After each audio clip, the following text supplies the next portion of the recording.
जो जिंदा दिल है वही ये वीडियो को देखे, अन्यथा जो जिंदा दिल नहीं है वो इस वीडियो को ना देखे तो ज़्यादा बेहतर होगा। और आगे ज़िंदगी में कोई कुछ अच्छा करना चाहता है तो वो इस तरीके से कर सकता है और अपनी मेहनत को अपने दम पर निखार सकता है, साथ ही साथ वो अपना जो है अपने आप को निखार सकता है। और किसी की ज़रूरत नहीं, हमें अपने आप को की ज़रूरत है और सिर्फ अपने आप पे भरोसा होना चाहिए। किस्मत का रोना तो कायर लोग रोते हैं, हम तो जिंदा दिल है।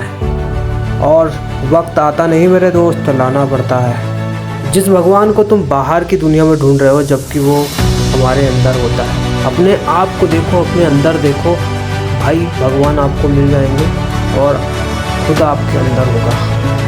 हमें सिर्फ हमारी जो अंदरूनी शक्ति है उसको जगाने की आवश्यकता है। उसके अलावा हमारे पास बहुत सारी चीज़ें हैं जो हमें खुद नहीं पता लेकिन हमारे अंदर पहले से मौजूद है, बस आवश्यकता है तो उसे जगाने की। हार कभी मानना नहीं है और बार बार हार के फिर से जीतने वाला ही बाजीगर होता है।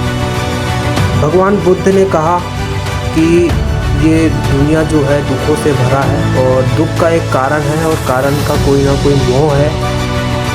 इसीलिए आप लोगों को किसी से उम्मीद नहीं रखना है और अपने आप पे भरोसा करना है कि मैं ये कर सकता हूँ। दोस्तों, आज की दुनिया में सबसे कठिन काम एक ही हो गया है कि आप लोग अपने आप को नशा से कैसे दूर रख सकें। और ये बहुत बड़ी खराबी है कि नशा हमारे देश में खुलेआम बिकता है, हर बाज़ार हर चौक पे आपको मिलता है। आपके लाइफ में कई सारे ऐसे रास्ते आएंगे जो गलत होंगे और कुछ रास्ते सही होंगे। आपको हमेशा सही रास्ता ही चुनना होगा। वो आपके आसपास के माहौल पे भी डिपेंड करता है कि आप कौन सा रास्ता चुनते हैं। साथ ही साथ आपका नेचर भी डिसाइड करेगा कि आप कौन सा रास्ता चुनना चाहते हैं। हमारे जीवन में बहुत सारी तकलीफ़ें आने वाली है जिसके लिए हमारे मन को कठोर बनाने की आवश्यकता है।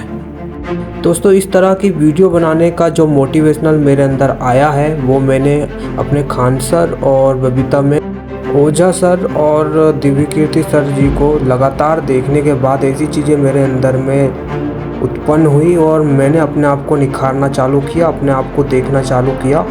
और मैं आज से मेहनत नहीं कर रहा हूँ, मैंने लगभग भी 5 से 6 साल से लगभग मेहनत करना है। और हम लोगों को मेहनत इसलिए नहीं करना है कि किसी भी फील्ड में आजकल लोगों का एक ही पर्पस हो जाता है कि मतलब हमको स्टडी पढ़ाई करनी है तो सिर्फ गवर्नमेंट जॉब के लिए करनी है। मेरा कहना यह है कि आपको जॉब इसलिए नहीं करनी है कि आपको पैसे चाहिए, या फिर आपको स्टडी भी इसलिए नहीं करनी है कि आपको एक गवर्नमेंट जॉब भी करना है। यहाँ मैंने देखा हो कि लोगों की मेंटलिटी ये होती जा रही है कि गवर्नमेंट जॉब के लिए ही पढ़ाई करेंगे और यहाँ तक के बड़े बड़े स्टडी वाले वो जो क्लासेस लेते हैं और ने एक मेंटलिटी सेट करके रखी है कि आपको सिर्फ ही मजदूर बनाया जा सकता है। इस तरह से आपको पढ़ाया जाता है, आपको मजदूर तक के।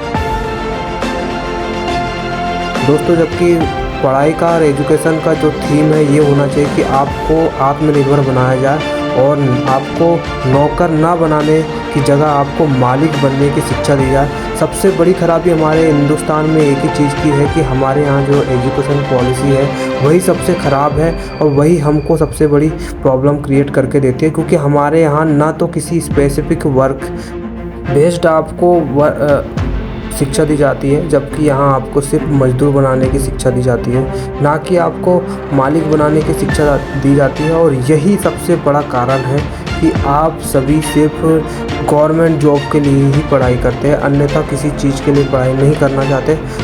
यार, अपने आप को निखारने के लिए पढ़ाई करना बहुत ज़रूरी है। चाहे आप मजदूरी करेंगे, चाहे आप मालिक बनेंगे, वो आपके ऊपर डिपेंड करता है। लेकिन आज आपको मेहनत उस तरीके से करनी है जो आपको सही इंसान बना सके, आप अपने देश के लिए कुछ कर सके और कुछ अच्छा दिखा सके अपने देश के लिए और दुनिया के छवि में अपने आप को निखार सके। दोस्तों, मेरे इस वीडियोस का मोटिव ये है कि आप लोगों को मोटिवेशनल जो सही चीज़ें हैं वो बताने का, जो मेरे हिसाब से मुझे लगता है कि मेरे लाइफ में जो मैंने झेला हूँ और मैंने किया हूँ। मैं गरीब फैमिली से हूँ और मैं ट्राई करता हूँ कि मैं अपने आप को संभाल के रखूँ, और मेरे सपोर्ट में कोई नहीं था, फिर भी मैंने अपने आप को संभाल के रखा और इस तरीके से धीरे धीरे अपने आप को इम्प्रूव किया, और मैं अब अपने आप को संभाल चुका हूँ। किसी भी सिचुएशन में अपने आप को नहीं देना है, बट फिर भी आप अपने आप पे विश्वास रखो कि आप